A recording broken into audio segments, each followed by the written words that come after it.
Hello my dear students, how are you? This is Sachin Mishra. Today we are going to study an important topic from chapter number 2, accounting for partnership firm fundamental, and that topic is past adjustment after closing the books. ये इस chapter का मतलब सबसे बढ़िया topic है और एक तरह से बच्चों को ज़्यादा डिफ़िकल्ट लगने वाला टॉपिक है कई लोगों को।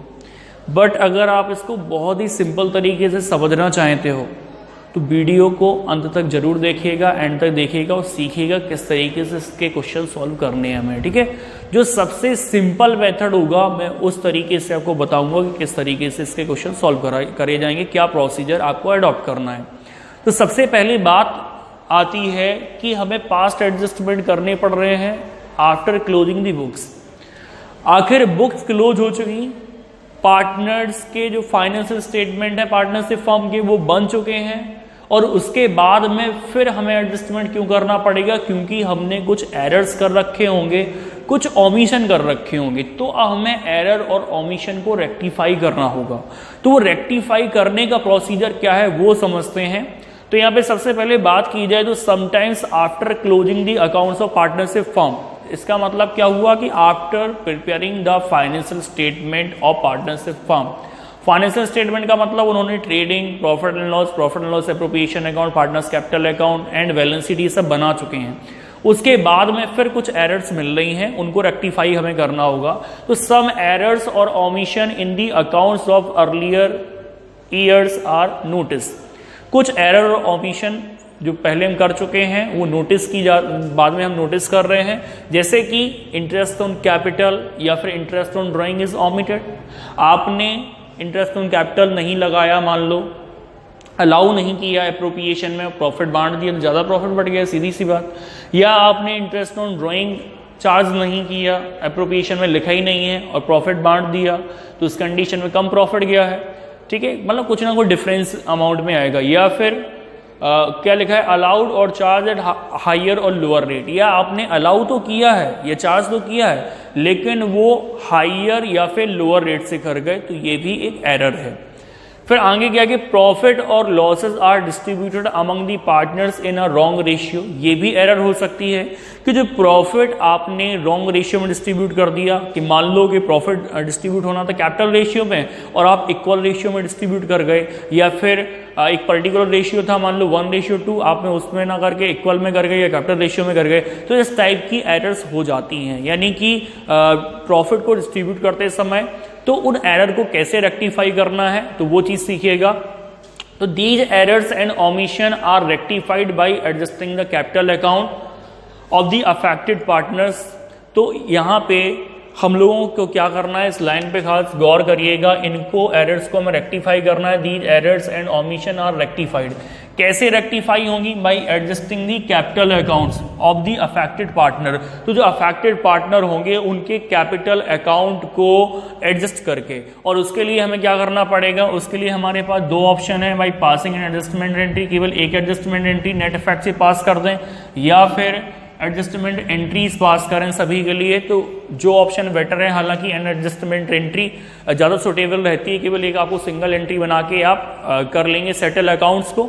ठीक है, और मोस्टली एग्जाम में अगर पूछा जाता है एडजस्टमेंट का तो मोस्टली आपको सिंगल एंट्री बनानी होती है। तो सबसे पहले हम वही सीखते हैं। तो सबसे पहले चलते हैं, यानी कि when adjustment entry is passed, जब आपको ये रेक्टिफिकेशन करने के लिए केवल एक एंट्री पास करनी हो तो उसके लिए क्या करेंगे? तो in this case net effect of the error is determined. तो इसके लिए बेटा हमें नेट जो इफेक्ट होगा वो हमें डिटरमाइन करना पड़ेगा। क्या डिटरमाइन करना पड़ेगा?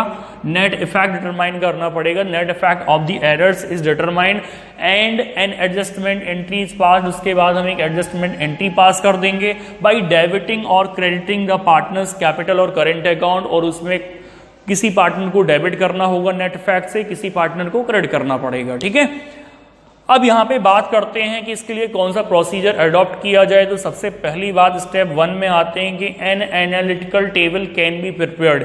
इसके लिए हमें एक एनालिटिकल टेबल बनानी होगी, और टेबल बना के हमारा मतलब जो काम होगा एडजस्टमेंट का वो काफ़ी आसान हो जाएगा। तो आखिर बात करते हैं हम लोग एनालिटिकल टेबल की कि कौन सी एनालिटिकल टेबल बनाएंगे। तो analytical table can be prepared by following procedure for determining the net effect. और ये जो हम टेबल बनाएंगे ये नेट इफेक्ट डिटरमाइन करने के लिए बना रहे हैं, जिससे हमें नेट इफेक्ट पता चल जाए और डायरेक्टली हम एंट्री पास कर दें, ठीक है। And passing the adjustment entry, उसके बाद एंट्री पास कर देंगे। अब एनालिटिकल टेबल कैसी बनाएंगे, तो सबसे पहला कॉलम उसका पर्टिकुलर्स का रहेगा। पर्टिकुलर्स के बाद क्या है कि जो पार्टनर्स हैं उनके एक तरह से कैपिटल अकाउंट का कॉलम बनाना पड़ेगा केवल अमाउंट लिखने के लिए।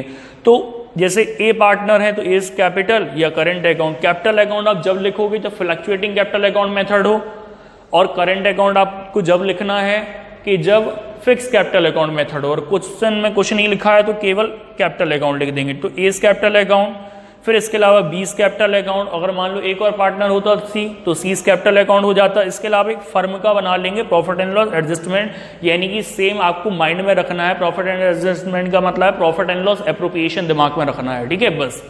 अब यहाँ पे जैसे कि पार्टनर का कैपिटल अकाउंट तो बन गया मान लो ए का, तो उसका कुछ डेबिट में होता है कुछ क्रेडिट में होता है, तो डेबिट अमाउंट क्रेडिट अमाउंट। इसी तरीके से बी पार्टनर का बना लिया तो उसका डेबिट अमाउंट क्रेडिट अमाउंट। इसी तरीके से P&L एडजस्टमेंट बनाया है like profit and loss appropriation की तरह, तो उसका कुछ डेबिट अमाउंट होती है कुछ क्रेडिट अमाउंट होती है इस तरीके से। अब इसमें क्या कैसे नोट करनी है, माइंड में आपको पार्टनर कैपिटल अकाउंट ध्यान रखना है, एप्रोप्रिएशन ध्यान रखना है, बस हो गया काम हमारा।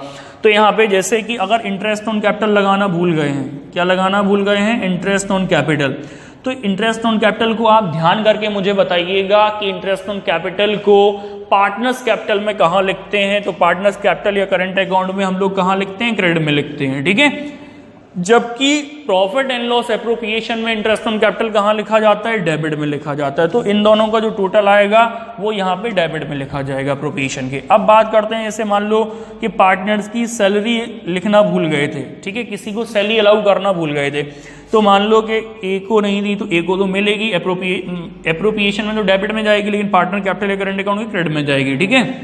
तो जो सैलरी या कमीशन होगा, सैलरी हो चाहे कमीशन हो, वो आपका पार्टनर्स के यहाँ क्या होगा, क्रेडिट होगा, और एप्रोप्रिएशन में क्या होगा, डेबिट होगा, जो P&L एडजस्टमेंट है। इसके बाद बात करते हैं जैसे अगर आप इंटरेस्ट ऑन ड्राइंग क्या लगाना भूल गए हैं, यानी कि इंटरेस्ट ऑन ड्राइंग चार्ज करना भूल गए। तो अगर इंटरेस्ट ऑन ड्राइंग चार्ज करना भूल गए तो वो कैपिटल या करंट अकाउंट में बेटा डेबिट में आता है, तो कैपिटल या करंट अकाउंट में डेबिट में, और जबकि यहाँ पे P&L एडजस्टमेंट में कहाँ पे आएगा, क्रेडिट में आ जाएगा, ठीक है।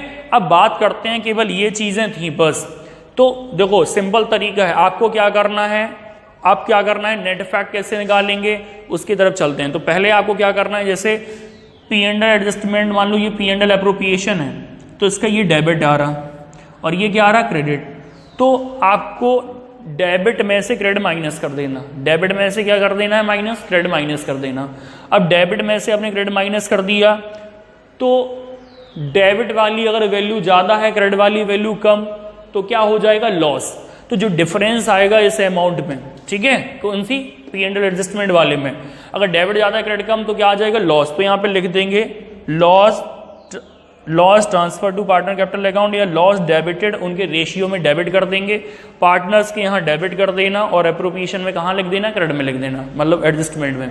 इसके बाद अगर मान लो क्रेडिट का ज्यादा आ जाए, डेबिट का कम हो, तो क्या करेंगे, तो फिर प्रॉफिट आ जाएगा, सीधी सी बात। एप्रोप्रिएशन का क्रेडिट ज्यादा होता है तो प्रॉफिट आता है, तो प्रॉफिट आया तो प्रॉफिट को मतलब हम लोग क्रेडिट कर देंगे पार्टनर के यहाँ, उनके प्रॉफिट शेयरिंग रेशियो में क्रेडिट कर देंगे, और यहाँ पे क्या लिख देंगे, वो डिफरेंसिंग अमाउंट डेबिट, मतलब डेबिट में लिख देंगे, ठीक है। अब बात आती है कि मान लो अगर प्रॉफिट शेयरिंग मतलब मतलब जो प्रॉफिट जिस रेशियो में बंटना था उस रेशियो में ना बट के किसी दूसरे रेशियो में बट गया है, तो क्या करेंगे, तो फिर एक काम करना आप कि आप पहले रिमेनिंग प्रॉफिट पता करोगे। रिमेनिंग प्रॉफिट कैसे पता करोगे, जो प्रॉफिट की अमाउंट होगी, प्रॉफिट की अमाउंट में ये अमाउंट ऐड हो जाएगी क्रेडिट वाली, क्योंकि क्रेडिट साइड ही आता है प्रॉफिट एंड लॉस एप्रोप्रिएशन में, प्रॉफिट जो भी ब्रॉट डाउन करते हैं सबसे पहले, तो प्रॉफिट में ही क्रेडिट वाली अमाउंट ऐड कर देना, और ये डेबिट वाली अमाउंट क्या कर देना, माइनस कर देना। तो जो रिमेनिंग प्रॉफिट आएगा, रिमेनिंग प्रॉफिट को हम लोग क्या कर देंगे, क्रेडिट कर देंगे। Remaining profit should be credit कर देंगे, उनकी जो प्रॉफिट शेयरिंग रेशियो है उस रेशियो में क्रेडिट कर देंगे। तो पार्टनर्स के यहाँ तो भैया क्रेडिट हो जाएगा, पार्टनर्स के यहाँ क्या हो जाएगा, क्रेडिट हो जाएगा, ठीक है, और फर्म के यहाँ वो डेबिट में लिखा जाएगा, ठीक है। इसके बाद जो प्रॉफिट हम रॉन्गली डिस्ट्रीब्यूट कर गए थे वो टोटल अमाउंट उठा के डेबिट कर देना, ठीक है। तो profit wrongly distributed now debited. अब उसको टोटल अमाउंट जिस रेशियो में आपने बांटी थी उस रेशियो में उठा के पार्टनर्स के यहाँ डेबिट कर दो, फर्म के यहाँ क्रेडिट कर दो। इसके बाद आप क्या करेंगे, फिर हम लोग लास्ट में निकाल देंगे बेटा नेट इफेक्ट। क्या निकालेंगे, नेट इफेक्ट। नेट इफेक्ट में एक चीज ध्यान रखना, अगर डेबिट ज्यादा है तो बंदे को डेबिट करना, क्रेडिट ज्यादा है क्रेडिट करना। जैसे यहाँ पे मान लो 5000 है, यहाँ पे मान लो 4000 है, तो किस साइड ज्यादा आ रहा है, इसका डेबिट में आ रहा 1000 ज्यादा, तो 1000 से इसको हम डेबिट करेंगे, ठीक है। इसका मान लो यहाँ पे मान लो 6000 है और यहाँ पे मान लो 7000, तो इस बंदे का यहाँ पे 1000 रुपए क्या आ जाएगा, क्रेडिट आ जाएगा, ठीक है। तो जहां ज्यादा है वो कर देना। इस तरीके से आपका नेट इफेक्ट आ जाएगा, फर्म का दोनों साइड का टोटल यहाँ इक्वल आएगा और आप इस तरीके से ये वाला मेथड अडॉप्ट करके क्वेश्चन सॉल्व कर सकते हो, ठीक है। और बाकी रिमेनिंग स्टेप में एक बार और आपको समझा दे रहा हूँ। और जैसे कि स्टेप्स नंबर 2 उन्होंने क्या लिखा है, एक बार बुक की लैंग्वेज देख लेते हैं। स्टेप 2 में लिखा calculate interest on capital earlier omitted place interest due to individual partner. तो इंडिविजुअल पार्टनर में इंटरेस्ट जैसे हमने क्रेडिट किया था और फर्म के यहाँ क्या किया है, वो डेबिट किया है। स्टेप 3 में लिखा कैलकुलेट इंटरेस्ट ऑन ड्राइंग। अगर इंटरेस्ट ऑन ड्राइंग है तो इंटरेस्ट ऑन ड्राइंग को हम लोग क्या करेंगे कि पार्टनर्स के कैपिटल अकाउंट में डेबिट में हमने लिखा था और एप्रोप्रिएशन में जबकि हम कहाँ लिखेंगे, एक तरह से क्रेडिट में लिखेंगे, ठीक है। फिर लिखा स्टेप 4 में कि repeat the process for any other expense और इनकम। अदर कोई एक्सपेंसेस वगैरह जैसे हमने और भी चीजें बताई उसके लिए मैं ऑलरेडी बता चुका हूं ऑलरेडी। फिर स्टेप 5 में लिखा find out the balance of column design for the firm, this will disclose net profit और नेट लॉस। फिर इनका हम लोग फर्म के लिए जो अपने कॉलम बनाया उनमें डिफरेंस निकालेंगे, जो या तो नेट प्रॉफिट आएगा या फिर क्या आ जाएगा, नेट लॉस आएगा।